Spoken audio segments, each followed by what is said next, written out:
আমি বড় গাদা ছিলাম, নইলে অনলাইনে তোমারে দেখে আমি বিয়ে করতাম। আমি কি তোমার পায়ে ধরছিলাম? তুমি তো বিয়ে করার জন্য পাগল হইছিলা। তখন কি আমি বুঝছি দূর থেকে ইউরিয়া সার ও চিনির মতো দেখতে লাগে? এখন আর কিছু করার নাই সোনা, ওই ইউরিয়া সারই চিনি ভেবে খাবা। ভাবি, ভাইরে দেখলাম রাগ করে চলে গেল, কি হয়েছে বলেন তো? আরে ভাই বলেন না, সকালে একটা কিস করছে, আমি 50টা টাকা চাইছি তাই দিলো না। এইটা কোনো কথা বললেন? ভাই কিস করছে তার জন্য আপনারা টাকা দিবে? স্বামী বলেই তো 50 টাকা চাইছি, সবাই তো 100 টাকা দেয়।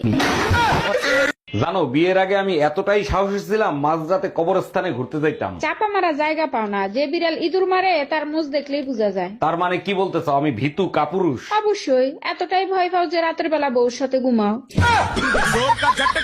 জানো, বিয়ার আগে না একটা দোয়া আল্লাহর কাছে প্রচুর করতাম। কি দোয়া করতা?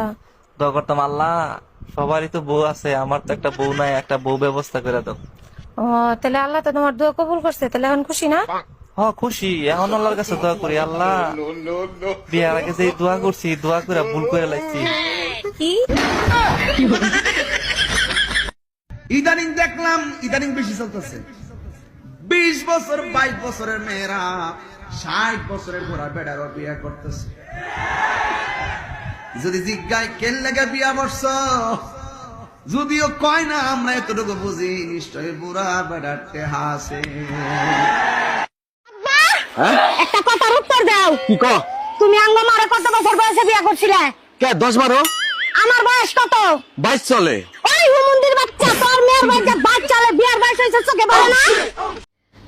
ওই কিরে, ওই কিরে, ওই কিরে, মধু মধু মধু, রসমালাই রসমালাই। এই কি হয়েছে তোমার, এমন করতেছো কেন? আমি না প্রেগনেন্ট, আব্বা জানলে আমারে মাইরেই ফেলাবে। তোমার সাথে সে আমারে বিয়ে দিছে, শুনলে খুশি হবে, মারবে কেন? তুমি না আমার বাপের চিনোই না, একবার কলেজে পড়ার সময় আমি প্রেগনেন্ট হয়েছিলাম, আমাকে বান্ধে পিটাইছে।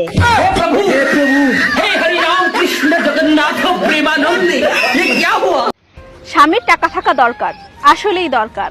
যার স্বামীর যত বেশি টাকা আছে এই পৃথিবীতে তার তত বেশি সম্মান আছে। মূলত স্বামীর টাকা দেখেই আপনাকে সবাই সম্মান করবে। স্বামীর টাকা থাকলে শ্বশুর বাড়িতে আপনার সব থেকে সুন্দরী বউ, আর বাবার বাড়িতে গেলে আপনার তো আর আল্লাদের শেষই হবে না।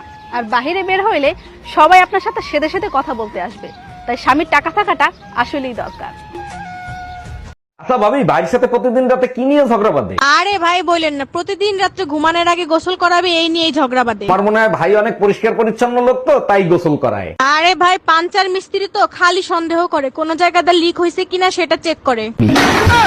তোমারে বিয়ে করে কোনো সুখ পাইলাম না আমি, কি দিছো আমারে তুমি? পুরুষের ঘাড় মেয়েদের জন্যই তৈরি হয়েছে, ওখানেই সব সুখ পাওয়া যায়। কোন গাধা বলছে পুরুষের ঘরে মাথা রাখলে সব সুখ পাওয়া যায়? শুধু কি মাথা রাখো, মাঝে মাঝে পাও তো রাখো, তখন সুখ পাও না?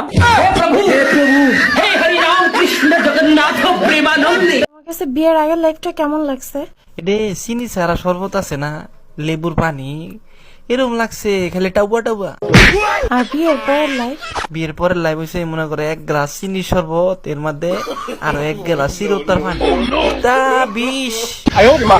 মানে কি আমি 20?